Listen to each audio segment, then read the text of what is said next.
Welcome to Clicks and Coffee. Today, we're joined by Amber Bardon, the founder and CEO of Parasol Alliance, a premier technology solution provider exclusively serving the senior living industry. Under her leadership, Parasol has been recognized among the top 501 managed IT service provider for 6 consecutive years. In 2024, she was honored as the best and brightest CEO in the nation by the National Association for Business Resources. And finally, Amber also hosts a podcast called Raising Tech, focusing on the technology's role in senior living. Amber, welcome. Thank you so much for having me. Excited to be here. So, Amber, what inspired you to establish Parasol Alliance, and how has your vision evolved since the inception of the company?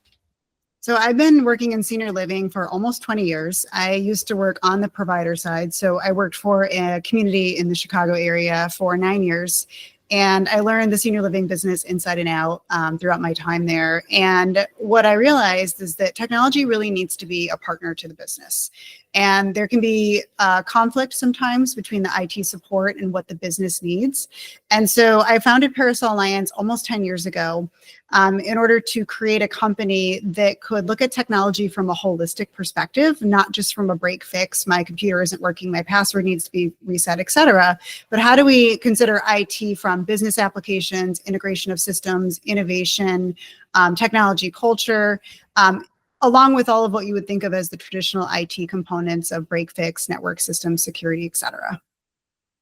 Okay, so really trying to be the teacher rather than just the fixer.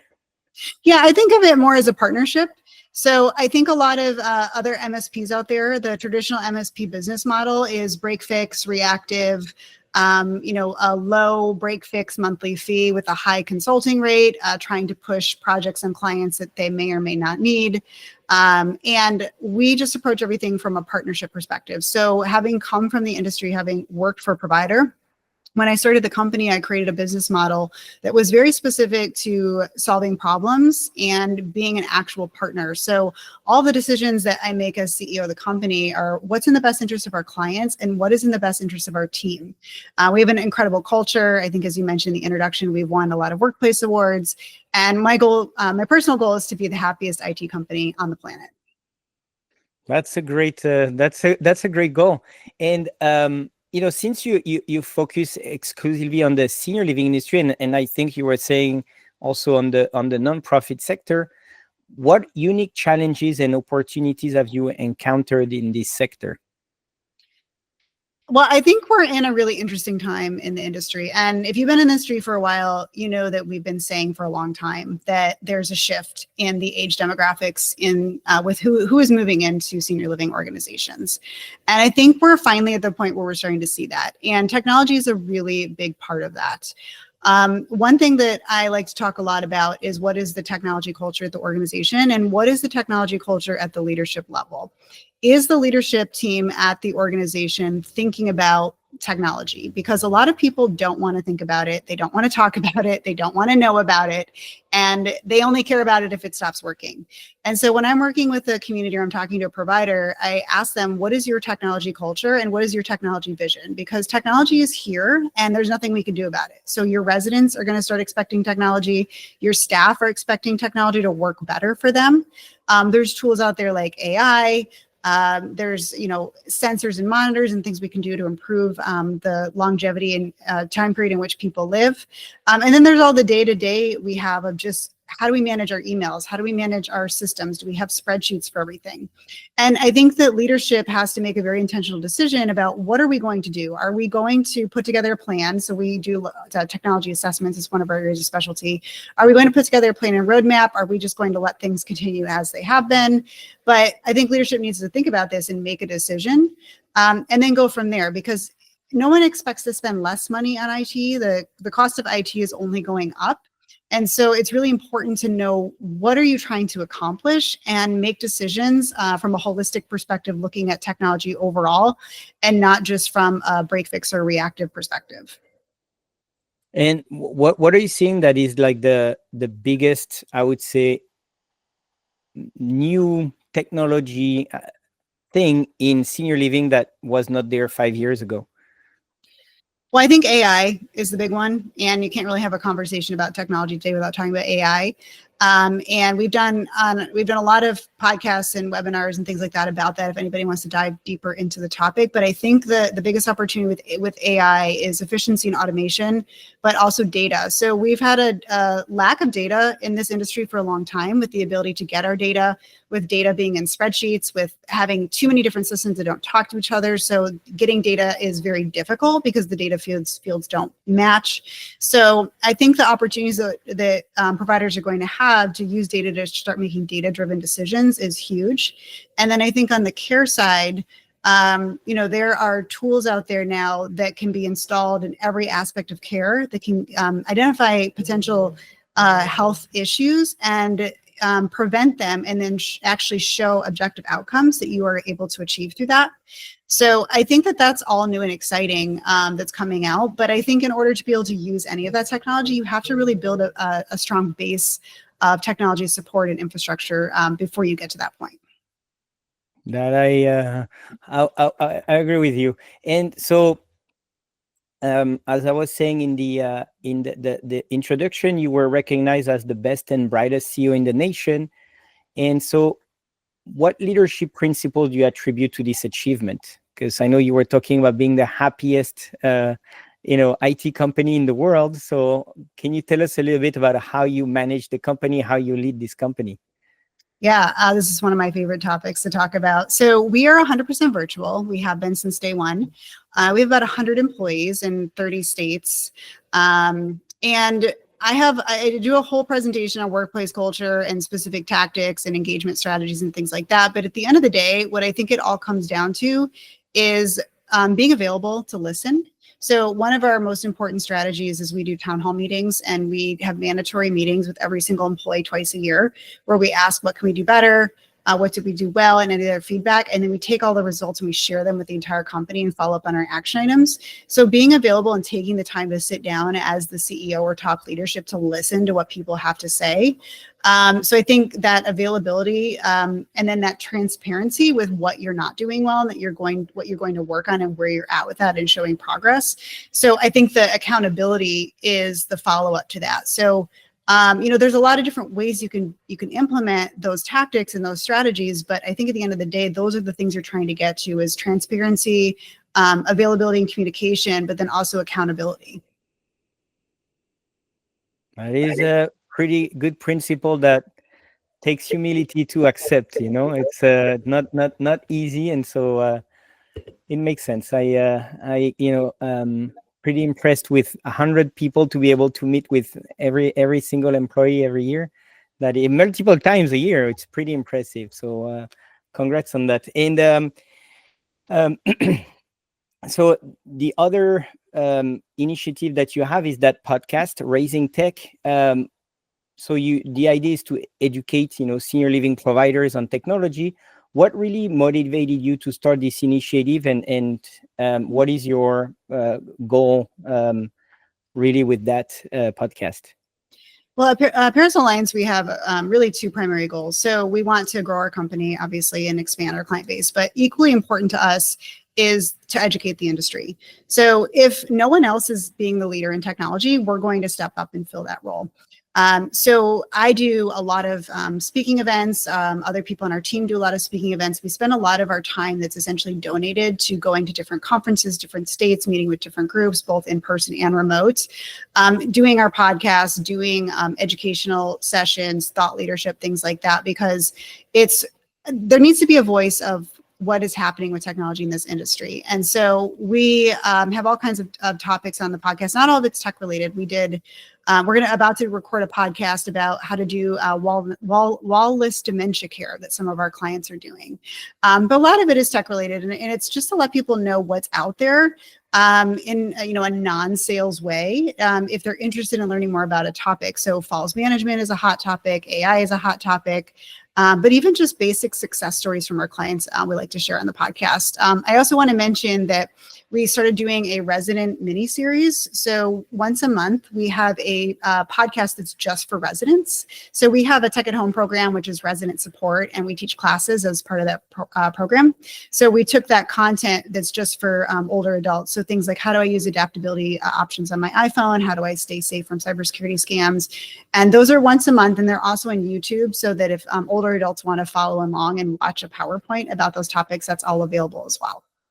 Ah, that's super nice, and I agree that's that's a big topic, and especially what we call social engineering hacking, which is pretending to be someone and tricking, and unfortunately, it's more people that are less tech savvy that get targeted, and that's a big one. So that's for sure a good one. And actually, the funny thing is, like at Pentelope, we were just talking about cybersecurity earlier today, and how it is easy now to trick people. And we had a story of somebody with their older parents getting hacked, getting social engineering hacked, believing that it was the bank, and did a $15,000 wire. Oh, wow. That's pretty crazy. Unfortunate. It's unfortunate. Yeah. But the older adults are a target, unfortunately. Yeah, I'm happy you're doing that. And so one of the other thing I want to talk about Parasol is, you're talking about the holistic integration, and again, the big issue is education and culture and everything. What is like a big misconception about integrating technology in senior living that you face, I would say, on a recurring basis? So I think it comes back to lack of technology governance and decision-making process in organizations. So a lot of times IT is considered just the guy who fixes my computer. So I always like to joke that IT is the guy who wears khakis, who comes to fix my computer and lives in the server room.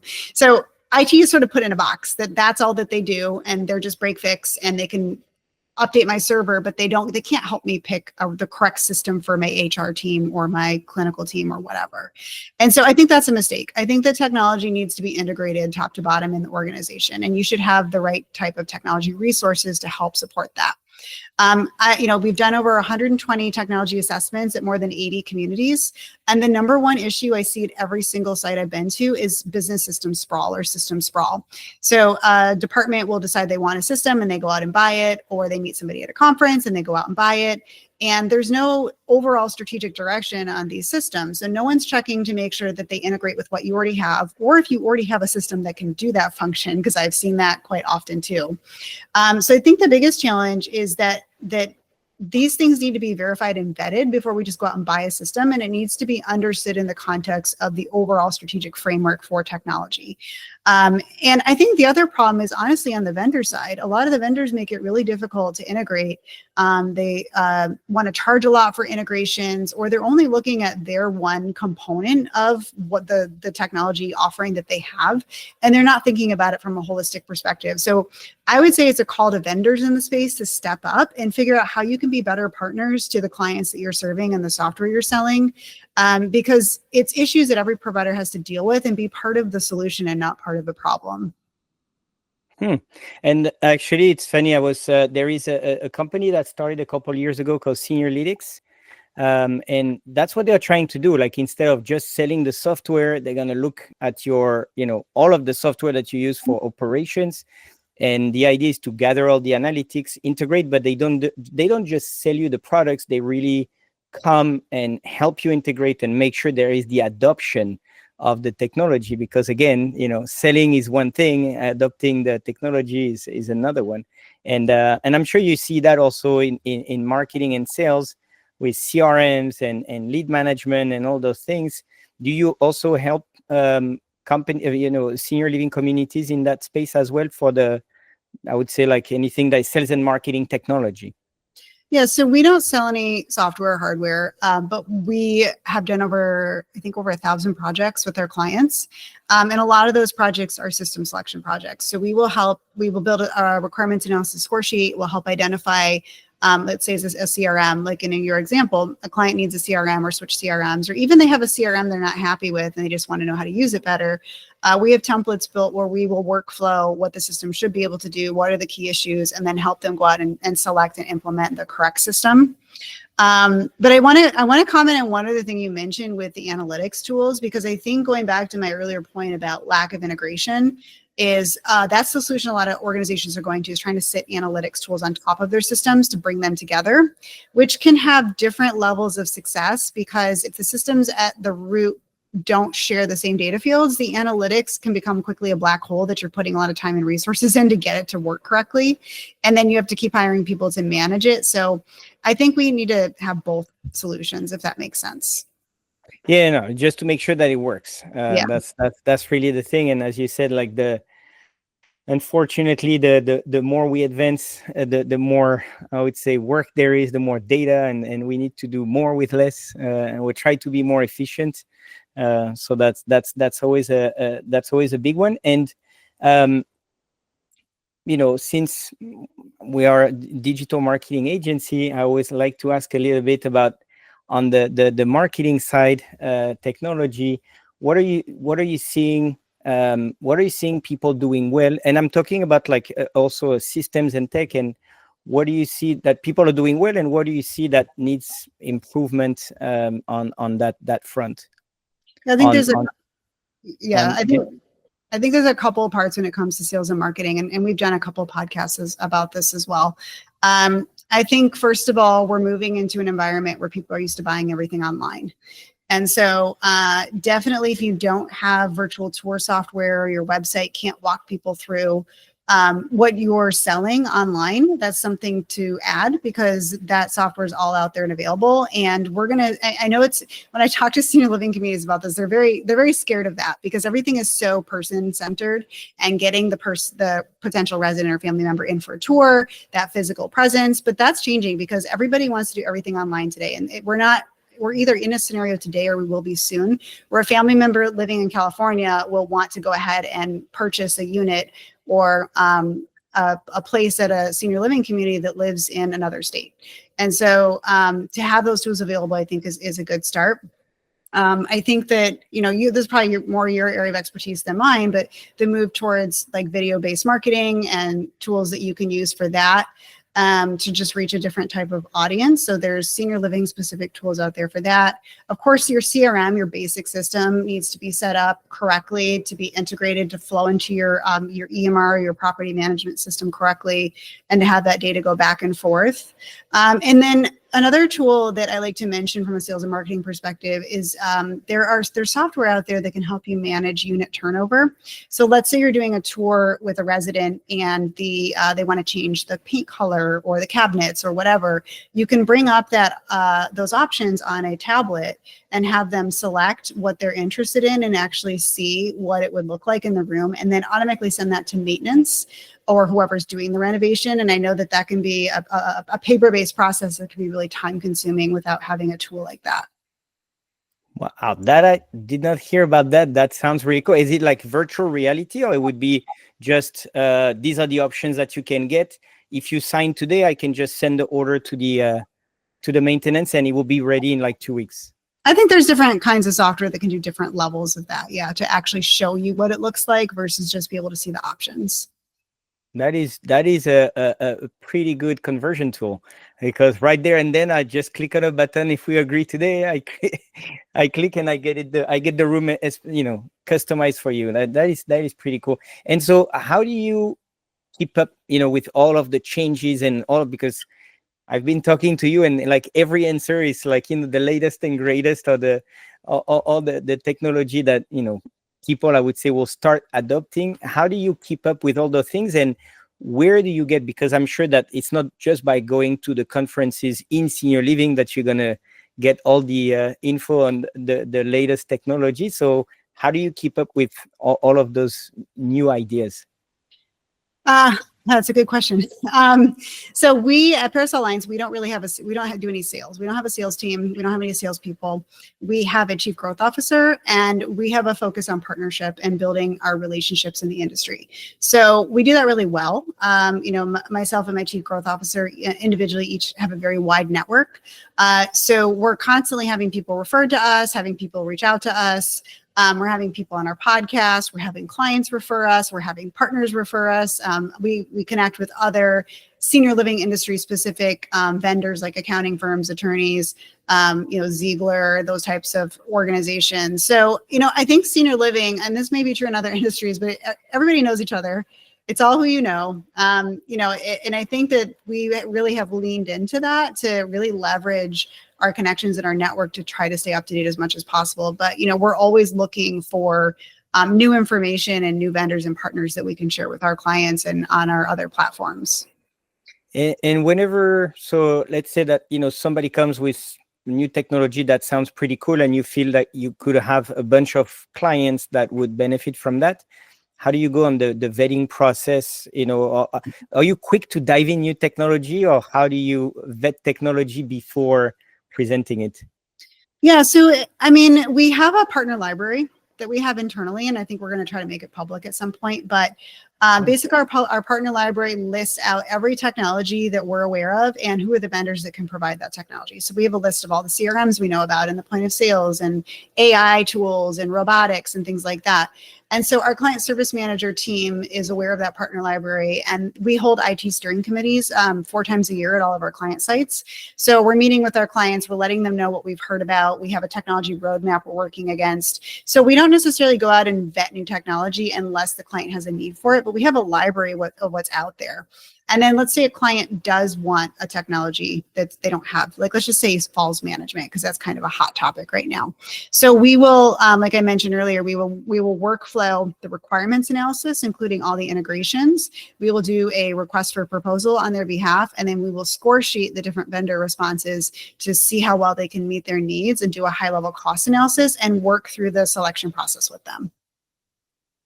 Wow. Okay. And so what advice would you have for senior living community that's like, okay, we need to do something, but if it ain't broke, don't fix it type of thing? What would you tell to these people?